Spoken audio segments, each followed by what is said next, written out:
Hello. For the next two lessons, we're going to be looking at the judge Samson.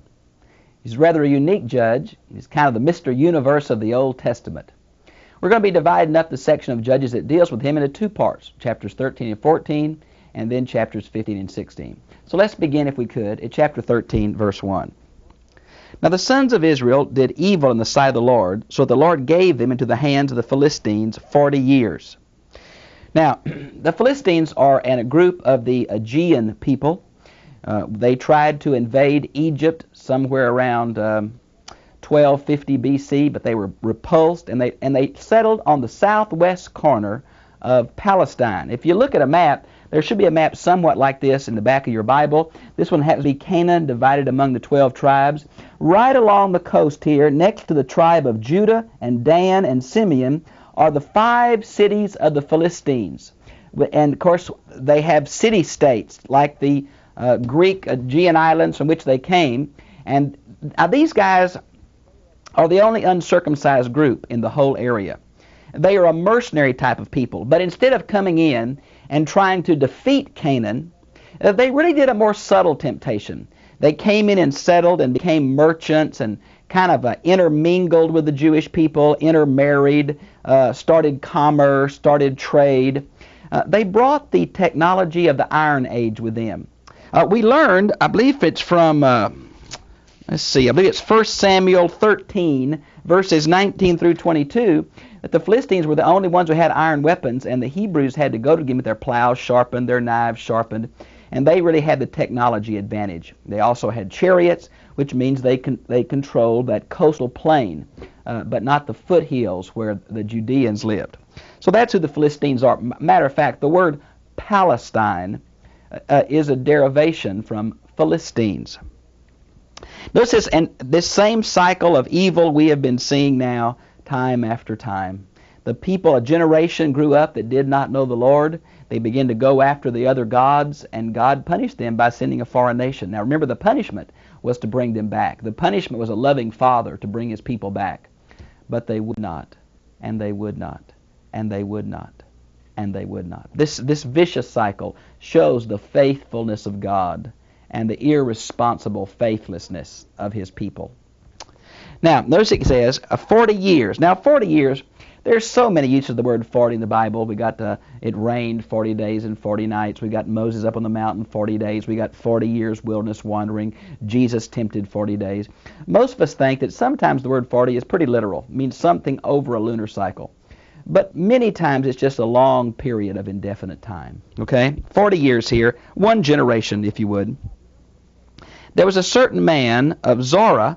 Now, we learned this place several times. We learned it from Joshua 19:4. It was a Danite city. Now, in the end of the book of Judges, part of the tribe of Dan is going to move to the very north. You're maybe familiar with the expression from Dan to Beersheba became kind of a phrase for all of the promised land. Well, the Danites are going to move north at the end of the book of Judges. But right now, they're just to the west of Benjamin, not quite to the seacoast. And that's this area here. The family of the Danites, whose name is Manoah, and his wife was barren. Now, how often that's been the case? Barrenness and leprosy were kind of viewed as divine curses. It has been throughout the Old Testament so far that most of the women who had children that God really used were barren women. Why? To show that God is sovereign. Another way that same truth is shown, it's never seemingly the firstborn son who was culturally the one it should have been, but God always picked another one to say, I'm in control. I'll do it my way. I'm sovereign. So here is a barren woman. She had no children. Now, for a Jewish culture, that was just really a tragedy. Somehow, the older parts of the Old Testament even imply you live on in your children. Barrenness was a terrible curse. Then the angel of the Lord appeared to the woman. Now, this angel of the Lord is just throughout this chapter. I'm amazed how many times it's called the angel of the Lord. It talks about, and they prayed to God, and he sent the angel. Now, there are two ways of looking at this. There are some passages where the angel of the Lord seems to speak for God. It seems to be a theophany, or the presence of God. Many of us believe it may be the pre-incarnate Christ. Let me give you a series of verses first where the angel of the Lord seems to be deity. Genesis 16, 7 through 13, Genesis 22, 11 through 15, Genesis 31, 13, Genesis 48, 15 and 16, Exodus chapter 3, verses 2 and 4, Exodus 13, 21 when compared to Exodus 14, 19, and Zechariah 3, 1 and 2. And we see that several times in here, especially down in verse 22, when it says that we have seen God, we're going to die. They thought the angel was deity. And up in verse 11 where the angel says, I am, which is the covenant name for God. These are strong indicators that what we have here is another physical presence of God. But there are some other scriptures that seem to separate the angel and God, make a distinction between the angel and deity. Genesis 24, 7 and 40, Exodus 23, 30, Exodus 32, 34, 1 Chronicles 21, 15 and following, and Zechariah 1, 12 and 13. A distinction is made between the angel and deity. We can see it even in this passage. Look at verse 8. Notice it says, the Lord said, O Lord, please let the man of God whom you sent come. There's a distinction there. Look at verse 10. He's called the man. Let's see. In verse 8, the same thing. O Lord, let the man of God come. And it's repeated in verse 9. God listened, it says in verse 9, and he sent the angel of the Lord. There's those two distinctions. So I think it's always a representation of deity. There are some places where it says the angel of the Lord, and it's just another angel. But there are these specialized usages, and I hope you'll look them up. Now notice, if you would, where it says, to the woman said to her, behold, now you are barren, and have borne no children, but you shall conceive and give birth to a son. Don't you know that lady was ecstatic? Now therefore be careful, and he's going to give her a series of things not to do. And there's several of them. Look at these. Number 1, do not drink wine or strong drink. Number 2, nor eat anything unclean. And number 3 is down in verse 5. And no razor shall come upon his head, for the boy shall be a Nazarite to God from his womb, from your womb. Now the concept of a Nazarite is a particular vow within Judaism. It's described and explicated in Numbers chapter 6. We have several representations in the Old Testament of Nazarites, and of course Samson is going to be one. The word seems to mean to separate or to consecrate. Matter of fact, there's a couple of mentions in the New Testament. Luke 1:15 mentions John the Baptist. And in Acts 18:18 and Acts 21, verses 23 through 26, we know that Paul took a Nazarite vow. There are two kinds of Nazarite vows. A limited one, the rabbis say for at least 30 days, and a permanent one, which would be John the Baptist and Samson. And so here it is those very specific references. Now, when it goes, I want to talk about strong drink wine or strong drink. Now, wine here, this is one of the things you could not use any fruit of the vine whatsoever. Strong drink is when they add fermented grains or certain kind of spices to regular fermented wine that heightens the alcoholic content. And they're used quite often together in the Bible. Notice it mentions here then, or eat anything unclean. And of course this goes back to the Levitical food laws. And then no razor shall be upon his head. I want to say again to you that long hair was a symbol of dedication to God. The soldiers of the Israeli army had long hair. And so I think it's important we remember that. The length of the hair in our culture sometimes speaks of a different kind of symbol. But in the ancient world, it's a symbol of dedication to God. And that's what we have here. Now this, no razor shall touch his head.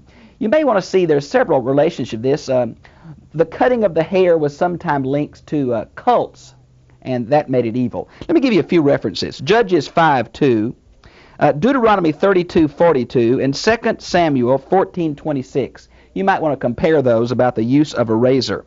Notice it says, and he began to deliver Israel from the hands of the Philistines. Notice the way he put that says that it won't be complete in the life of Samson, but Samson is going to start the conflict and going to begin to win the battle. And I think we'll see that as we progress through here. Then the woman came and told her husband, saying, a man of God came to me, and his appearance was like the appearance of the angel of God, very awesome. Now, Josephus, I brought a copy of it here. This is the Flavius Josephus. It has two different books, The Wars of the Jews and The Antiquities of the Jews. He lived about during the time of Christ, a little later maybe. And he was Jewish, but he wrote a history for the Romans to explain the Jewish faith. he has an elaborate account of this. He says that Manoah was jealous. His wife was beautiful, and he was jealous. And when his wife said that this angel was very handsome, he got even more madly jealous, and the Lord had to send the angel back so he wouldn't be so jealous. Oh, my. That's reading a bit much in here, I think. Now, when it calls him the man of God, that's the usual title for prophets, and she did not recognize that it was a theophany or the presence of deity. And I did not ask him where he came from, nor did he tell me his name. Now, this asking of his name becomes a very important thing. Remember when Jacob wrestled with the angel at the brook Jabbok, and he asked the angel his name, and it was a very difficult thing, Genesis 32:29. Also, you might remember when Moses said to God, "Who shall I say sent me?" Remember in Exodus 3:14 and 15. And then another mention of this, Exodus 33:17. The Hebrew name is a very important thing. It represents the character of someone. And so she didn't ask where he came from or what his name was. She just felt like it was a word from God. But he said to me, "Behold, you shall conceive and give birth to a son," and on and on. He went through the Nazarite vow. Then Manoah entreated the Lord. Notice the word Yahweh there. That's the covenant name for God when it's all caps. And said, "Lord, please let the man of God whom thou sent come to us again, that he may teach us what we shall do for the boy who is to be born." Now, that's like a good motive to me. And what I think it's talking about is, as you know, fathers train their son in some occupation. And it seems that Manoah wants to say, "Now, God, what do you want me to train this boy to do? Is he to be what is he to do? Teach me what I should teach him." That was the reason that he says for the angel to come back. Now, notice if you would, "And God listened to the voice of Manoah, and the angel of the Lord came again to the woman as she was sitting in the field." Now, again, she was alone. Apparently, she ran to get her husband so he could see the man too. And he came, and Manoah arose and followed his wife, and they came to the man. Now, this word, the man here, I think is interesting. He looked just like a normal man, and they thought he was just from God, but they thought he was a prophet. Okay, nothing more. "Are you the man who spoke to the woman?" And he said, "I am." Now, of course, that could be just regular grammar, "I am," but it's not. It doesn't leave a Jew when he sees this very comfortable, because the name "I am" is the covenant name for God, Yahweh, from Exodus 3:14. "I am that I am," the Hebrew verb to be. And this same title is what Jesus uses for himself several times in the Gospel of John. Example, John 8:57 through 59. You might want to look at that. So I think there's an implication of deity here by the way he answered, even though it is a regular kind of grammatical construction. Now, when the words come to pass, what shall a boy's mode of life and vocation be? The angel, look at verse 13. He repeated exactly what he said to the woman. He said, "Just let the woman do what I told her to do," and didn't elaborate anything, and re-spoke the words right there in verse 14 that deal with the Nazarite vow. Then Manoah said to the angel, "Please let us detain you while we prepare a kid for you." And of course, this is a goat. It's very much like Genesis 18. Oriental hospitality said they had to fix this man a dinner. It's going to take a long time to cook this goat. I mean, like several hours. This man's going to stay. He's going to say, "I'm not hungry. I'm not going to eat your food. But if you sacrifice it to the Lord," show that separation again, "then I will stay and help you do that." And again, look at verse 18, verse 17. "And Manoah said to the angel of the Lord, 'What is your name, so that when your words come to pass, we may honor you?' And the angel of the Lord said to him, 'Why do you ask my name, seeing it is—'" Now, my New American Standard says wonderful. If you look at the same word in Genesis 18:14, it's the word difficult. If you look at the same word in Isaiah 29:14, it's the name marvelously wonderful. And so it just means beyond your comprehension. The angel is going to do some marvelous signs. Matter of fact, in verse 19, they put the kid and the grain offering and offered it on the rock, definite article there, to the Lord. Now, this rock seems to me to remind me back of what happened to Gideon back in Judges 6:19 through 21, where the angel caused the fire to come out of the rock and consume the sacrifice. Now, notice your Bibles in verse 19. "And he performed wonders while Manoah and his wife looked on." My New American Standard has the "he" capitalized, which means that this translation committee is assuming this is a reference to deity, which shows they think the angel of the Lord is a divine presence here. Okay? "And it came about that when the flame went up from the altar toward heaven, the angel of the Lord ascended in the flame on the altar." Oh my, what that must have been like. Woo! And notice what happened in verse 22. "When they saw this, Manoah and his wife said, 'We shall surely die, for we have seen the Lord.'" There was a belief in the ancient world that to see God, he was so holy. It goes back, I guess, to the account of the quaking of the mountain at the Exodus experience and the giving of the Ten Commandments. You might want to see several places where this is assumed. You see God and die. Genesis 16:13, Genesis 32:30, Exodus 33:20, Exodus 20:19, Judges 6:22 and 23, and Isaiah 6:5 are some of the places where this same view is. But his wife is a very pragmatic lady. She said, look, he wouldn't have given us this prophecy just to kill us. The fact that he told us I'm going to have a baby and all of this means he's not going to kill us because he went up right in front of us. That's pretty good thought, lady. Pretty pragmatic there. In verse 24, the woman gave birth to a son and named him Samson. Now, some think it's connected to the word sun because there's a city after the sun god in this area. I'm not sure what the etymology of Samson is. There's been much discussion. Some think it is sun-like, S-U-N, but again, we don't know. Verse 25, and the Spirit of the Lord began to stir him. It's a specific occurrence at a particular geographic location that meant the camp of Dan, which shows us the pressure the Philistines and others were putting on Dan, that they weren't living in the cities of their tribal allocation, but living in tents still. Notice we have the Spirit of the Lord here, which of course is the symbol of God's power manifested in the world. We have the angel of the Lord in this chapter, which I think is the pre-incarnate Christ. And we have Yahweh, God the Father. So the Trinity is visible here, though in its Old Testament hiddenness, not in its New Testament fullness. Now notice, let's go to chapter 14 then. And Samson went down to Timnah. It's about 4 miles from his home. So it's a wine-growing region. We think Timnah means the allotted portion. And saw a woman in Timnah, one of the daughters of the Philistines. Now, this is one of those, of course, problem things we learned back in the Genesis where they were to marry within their faith. But here Samson, based simply on the woman's looks, wanted this woman. So he came back and told his father and mother. Now, the father and mother were involved in setting up the marriages. But Samson wanted to pick his own bride. So he was kind of playing with tradition, but he was really violating the honor he should have had for his parents to let them pick a wife for him. And that we begin to catch some truths about Samson. He's a very strong, powerful man, but he's a very lustful man. He doesn't have honor for his parents, and he seems to be on the aggressive side of life. He wanted to get all the gusto he can out of life, and that's the kind of man he was. Surprising when you look at him, the moral nature of this judge. Get her for me as a wife. Parents had to go make the arrangements. Now notice where it says a woman in verse 2. Matter of fact, she's mentioned in verse 1, I saw a woman in Timnah. This is an unusual word for the word woman. It's not the word for virgin of marriageable age. This is usually used for a widow or someone who's divorced. It's a kind of a word for contempt. You may want to see chapter 16, verse 4. Some believe the Jews did this because she was a Canaanite, and that may be true. They switched the normal word here, but it is a different word in verse 1, 2, 3, 7, and 10. Okay?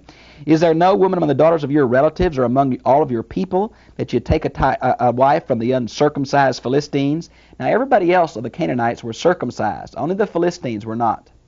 All the Canaanites did it at different times and for different reasons, but they were all circumcised. Get her for me, for she looks good. It's not real good to pick your mate by how they look, but it doesn't seem to last. However, his father and mother did not know that it was the Lord, for he, capital H, was seeking an occasion against the Philistines. Now, the King James and the Revised Standard Version have a small he in verse 4, but the New English Bible and the New American Standard Version have a capital letter. The capital letter implies it was God that was using Samson's lustful inappropriateness to cause trouble with these Philistines, to start a fight between the Jews and them. That's what the implication of the capital letter means. Now, you see, the Philistines had really invaded, but they did it quietly. And they did it through economic reasons, and they didn't do it cruelly. And so the Jews were not upset they were controlled by these people. So Samson's going to cause an international incident to bring this to light and cause them to react against. And I think it seems funny to say that God used this inappropriate, lustful feelings, but that seems to be the account here. Samson went down to Timnah with his father and mother. They came to the vineyards of Timnah, it's a very famous wine-growing region, and behold, a young lion came roaring toward him. And the Spirit of the Lord came upon him mightily, and he tore it as one tears a kid, though he had nothing in his hand. But he did not tell his father and mother what he had done. Obviously, they went together, but they separated here for some reason. Now, you can't imagine the allegory that's read into this verse. Oh, the lion becomes Satan, and the sweetness becomes salvation, and on and on. Friends, we've just been told this so we can set up the riddle down in verse 14. This is not meant to be allegorized. I think not. Notice that it tore him like a kid. Now, this apparently means that preparing a kid to be eaten. So he prepared him, like ripped him apart for food. And notice that it had nothing in his hand. This may refer to the fact that in 1 Samuel 13, 19 through 22, the Jews didn't have many weapons like knives or something to carry because the Philistines had all the metallurgy technology. I'm not sure it's saying that. He just didn't have anything in his hand, a sign of his strength. He did not tell his father and his mother. Why? Apparently he didn't want to let them know he had touched an unclean body of a lion, which was one of the Nazirite things. He broke all of them, by the way.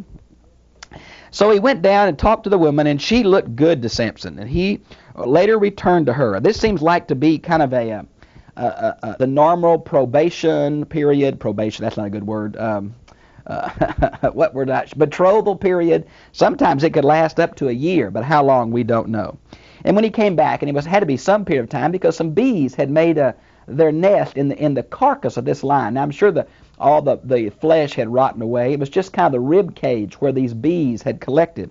And Samson got some and ate it. Now the only reason I think he tells all that, and he gave his parents some, didn't tell them where it's from because these were Jews, and I'm sure they'd have been nervous about the food laws to know they ate some honey out of the carcass of an unclean lion, so he didn't tell them.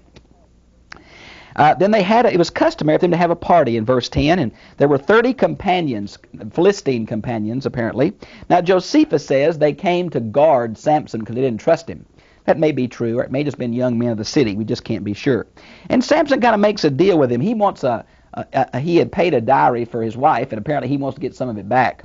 And he makes a riddle, and he kind of makes him a bet. Says, I got a riddle you can't solve, and if you solve it, I'll give you 30 changes of garments, and if you can't, you give me that. There was 30 men there. Now these were not just regular clothes, but party clothes, really pretty, really fancy. It was one of the sources of wealth in the ancient world. It's a very expensive bet they made, okay? And he tells them a riddle. It's found in verse 14. And there's kind of a time problem here. If you look at the latter part of verse 10, it says, but they could not tell the riddle in 3 days. And then in verse 15 it says, now my New American Standard has the 4th day, but in reality the Hebrew has, the Masoretic text has the word the 7th. But again, look over at verse 17. She wept before him 7 days. And then verse 18, on the 7th day before the sun went down. So you see we have some confusion of the time here, but of course it doesn't affect the truth of this account. It's just a problem in our copy we have of the Old Testament that, of course, hand copies for thousands of years. Now, then he's going to, the wife is going to say, oh, Samson, please tell me. And she cried and begged and pushed him, drove him berserk. Samson was not real good with ladies because Delilah is going to do the same thing in our next lesson. And look at verse 7. She wept before him 7 days. Oh, my soul, what a week. What a marriage festival. Have your wife crying the whole time. You might want to see 16:6 where the same kind of thing happens. Finally, he told her, he said, oh, what's sweeter than honey and what's stronger than a lion? And she ran right off and told these other guys. Because the truth is, if you look at verse 15, they said, lady, how come you invited this party just to rip us off? If you don't find the answer to this riddle, we're going to burn you, burn your father, burn your house. You find the answer. This was not a racial problem. It was purely economic. They weren't mad at her because he's a Jew and you're a Philistine. No, they're mad because they couldn't solve the riddle. It's going to cost them a lot of money. Now, notice look at what Samson says in verse 18. If you had not plowed with my heifer, you would not have found out my riddle. Then the Spirit of the Lord came upon him. Now, it looks like Samson. The Spirit of the Lord comes on him and leaves. Matter of fact, one of the saddest things I know is in chapter 16 where it says the Spirit left Samson and he didn't even know it. Oh, God help us. Came along upon Samson, and boy, he went down to Ashkelon. Now, look at the map again. You'll see that Ashkelon is one of the 5 cities of the Philistines, along with Ekron and Gath and Ashdod and on and on. Now, so he went down to Ashkelon and killed 30 people there. Now, they must have been having a party also because he takes their party clothes, not their regular day clothes or work clothes, but party clothes. So he must have gone to another wedding or another party and killed everybody there and stripped them naked and took their clothes. Woo, my goodness. And his anger burned, and he went up to his father's house, and and Samson's wife was given to his companion who had been his friend. Now, this is one of the companions at the wedding feast. Now, what is this talking about? Well, apparently Samson got so mad, he kind of gave these guys the clothes and just left the feast. Well, boy, it's embarrassing for this man to have a 7-day feast for his father, very expensive for him, and his daughter not be married. So apparently when Samson went home, he wasn't sure that Samson wanted her. Some say the marriage hadn't been consummated yet. I'm not sure if it was consummated the first night of the party or after the party. I'm not sure. There's a lot of problem here about why did Samson go home and the girl stay there. Some say it's a matriarchal system where the girl stayed in the mother's house. I'm not sure about all that. Samson just got mad and went home. And the father said, well, I'm just going to give my girl to the best man. It'd be embarrassing for her not to be married. Now, this plot is going to thicken, friends. And verse 20 tells us what's going to happen. It's going to make Samson so mad that he's going to take revenge on Philistines.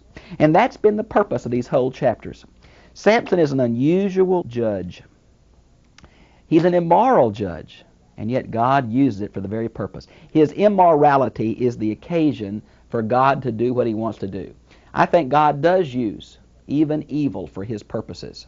And so here we have a good example of that. The plot is going to thicken as Samson tries to find an account, or really God, through Samson, finds an account to attack the Philistines. There are several manuscript problems and word problems through this account in Judges. And I want to say to you, this book, 26 translations of the Holy Bible, the New Testament is edited by Curtis Vaughan. It's put out by AMG Publishers in Chattanooga, Tennessee, will really help you. What it does is, and this is the Old Testament, the volume 1 of the Old Testament, it gives King James in bold print. And then from a pool of 26 other translations, it picks 4 or 5, 3 to 4 or 5, 6 other translations that try to catch the sense of the original. So this is going to be very helpful to you. And I think reading Josephus to see what the Jewish tradition in Jesus' day was about Samson. And we're going to pick up on this same account next week as we delve into the thickening plot of Samson's love life, which is a real mess. Well, I've enjoyed being with you, and I'll see you again, same time, same place, next week. God bless you.